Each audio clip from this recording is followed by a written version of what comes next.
Hi, it's Mr. Ta, and I'm going to read to you one of my favorite books that's kind of a twisted fairy tale called Cinder Edna by Ellen Jackson, illustrated by Kevin O'Malley.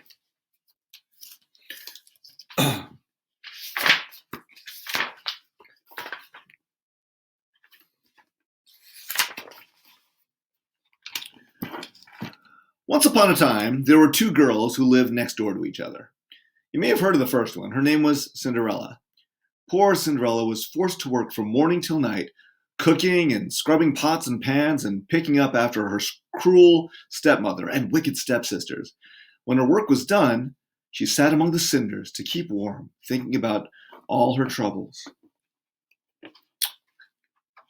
Cinder Edna, the other girl, was also forced to work for her wicked stepmother and stepsisters, but she sang and whistled while she worked.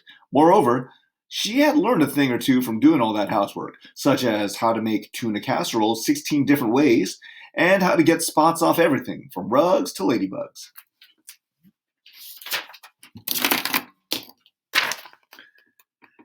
Edna had tried sitting in the cinders a few times, but it seemed like a silly way to spend time. Besides, it just made her clothes black and sooty. Instead, when the housework was done, she kept warm by mowing the lawn and cleaning parrot cages for the neighbors at $1.50 an hour. She also taught herself to play the accordion. Even with her ragged, sooty clothing, Cinderella was quite beautiful. Edna, on the other hand, wasn't much to look at, but she was strong and spunky and knew some good jokes, including an especially funny one about an anteater from Afghanistan. There's her sisters and her mom.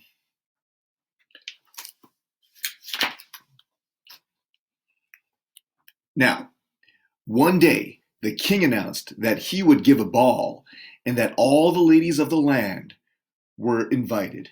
Cinderella's stepsisters set about choosing what they would wear. All day, they ordered Cinderella around as they made their preparations. Cinder Edna's stepsisters were excited too. On the evening of the ball, they trimmed their toenails and flossed their teeth. They put on their most beautiful gowns and drove away, leaving Edna behind to clean up after them. Cinderella sat among the cinders and sighed. "Oh, how I wish I had a fairy godmother who could change these rags into a beautiful gown so that I, too, could go to the ball." No sooner said than done.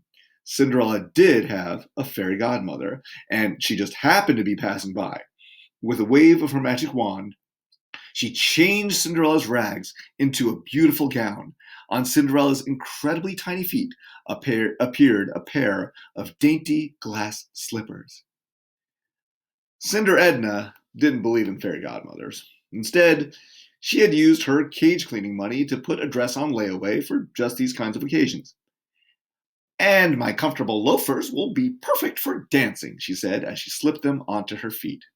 And look, there Cinder Edna is with her sisters.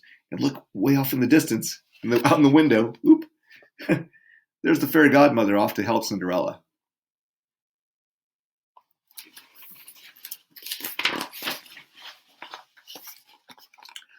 Meanwhile, Cinderella's big, bright eyes brimmed with tears. "But, fairy godmother, how will I get to the ball?" The fairy godmother was surprised that her goddaughter couldn't seem to figure anything out for herself. However, with another wave of the wand, she changed a pumpkin into a carriage, 6 white mice into horses, and a stray rat into a coachman. "Be sure to leave before midnight," she warned Cinderella as she helped her into the elegant carriage. Look at fairy godmother. She doesn't look too impressed right there. Cinder Edna took the bus.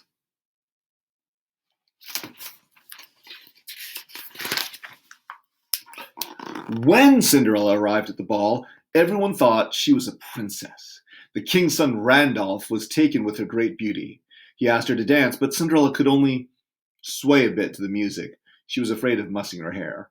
And she knew those fragile glass slippers would break if she danced too hard. Just then Cinder Edna entered the room. She made straight for the refreshment table and poured herself some punch. It was Randolph's princely duty to greet everyone, so he came over to say hello. And there he is. What's it like being a prince? Edna asked to make conversation. Quite fantastic, said the prince. Mostly I review the troops and sit around on the throne looking brave and wise. He turned his head so that Edna could see how handsome his chin looked from the right angle. Boring, thought Edna.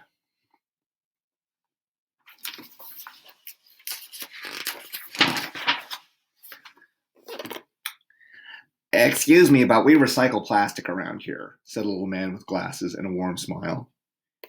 Just ignore him, said Randolph. He's only my younger brother, Rupert. He lives in a cottage in the back and runs a recycling plant and a home for orphaned kittens. Cinder Edna immediately handed Rupert her cup. Would you like to dance? Asked Rupert. Cinder Edna and Rupert danced and danced. They did the storybook stomp and the cinnamon twist. They did the worm and the fish. They boogied and woogied. At last, they stopped for a round of punch. Edna learned that Rupert, 1, loved tuna casserole, 2, played the concertina, 3, knew some good jokes. She told him the one about the anteater from Afghanistan, and he told her the one about the banana from Barbados. They were deep in conversation about gum wrappers and rusty tin cans when the clock began to strike 12. Oh, look off in the distance. Look there. See Cinderella? She's not doing much.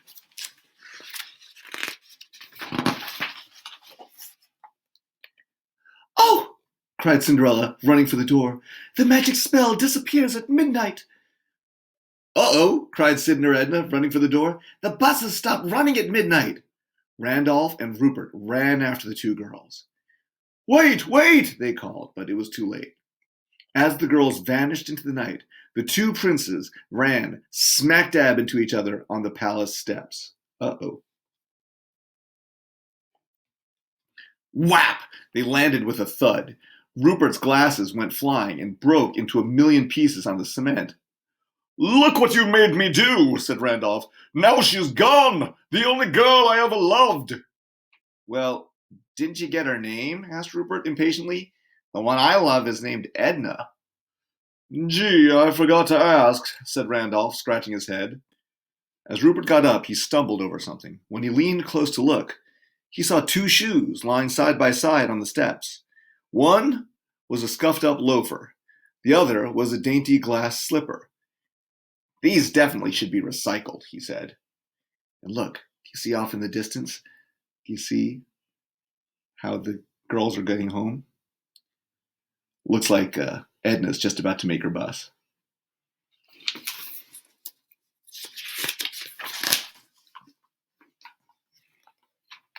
No, no, said Randolph. This is how we'll find them. We'll try these shoes on all the women in the kingdom. When we find the feet that fit these shoes, we'll have found our brides-to-be. Rupert looked at his brother with disbelief. That is positively amazing, he said. The most amazingly dumb idea I've ever heard. You could end up married to a toad. I have a much better idea. But Randolph wouldn't listen. He ran to his room to get his beauty sleep. The next day, he put his plan into action. He went to every house in the kingdom, trying to cram women's feet into the glass slipper. Rupert, too, put his plan into action. First, he looked up all the Ednas in the palace directory. Then he visited them and asked each one this question. How many recipes do you know for tuna casserole? Randolph soon became discouraged. All the feet he saw were either too large, too wide, too long, or adorned with electric pink toenail polish. See some weird-looking feet there.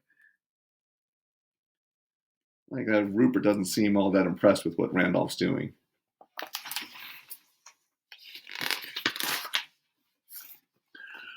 Rupert, too, was discouraged. While some Ednas could name tuna casserole with pecan sauce, and others could name tuna casserole with sour cream and rice, no one could name more than 7 kinds of tuna casserole. Finally, Randolph got to Cinderella's house. The cruel stepsisters were eager to try on the glass slipper. But of course, it didn't fit either of them. Suddenly, Randolph noticed a woman in rags sitting forlornly among the cinders in the corner. Something about her seemed familiar. "Oh, miss, why don't you try this on?" he suggested. With trembling hands, Cinderella tried on the glass slipper. It fit perfectly. Randolph swept her up in his arms and carried her away to the palace so that they could be married.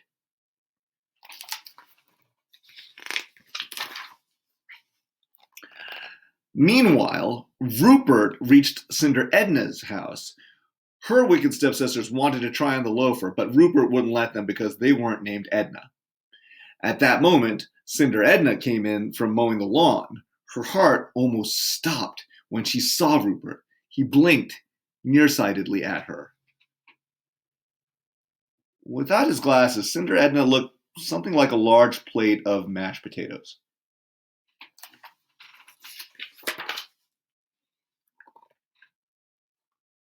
"Are you, let's see, Ashes Edna?" he asked, peering closely at his list of names.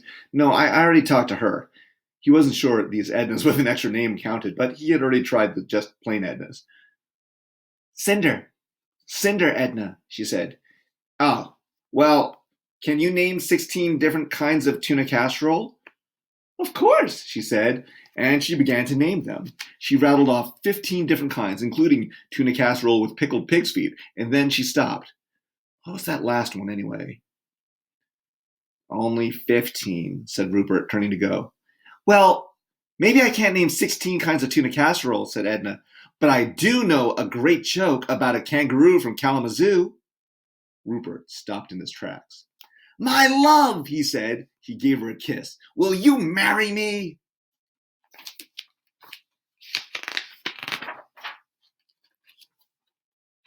Aw, look, double wedding. Soon after that, Randolph and Ella, she dropped the cinder part, and Rupert and Edna, she did the same, were married in a grand double ceremony.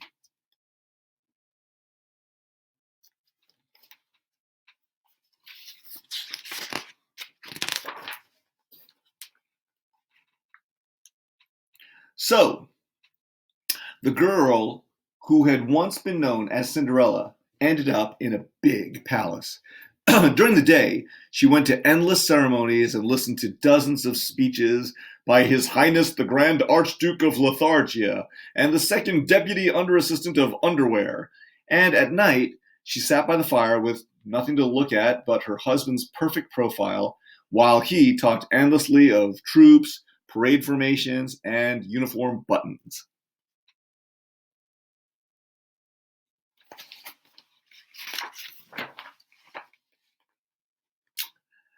And the girl who had been known as Cinder Edna ended up in a small cottage with solar heating. During the day, she studied waste disposal engineering and cared for orphaned kittens. And at night, she and her husband laughed and joked, tried new recipes together, and played duets on the accordion and concertina.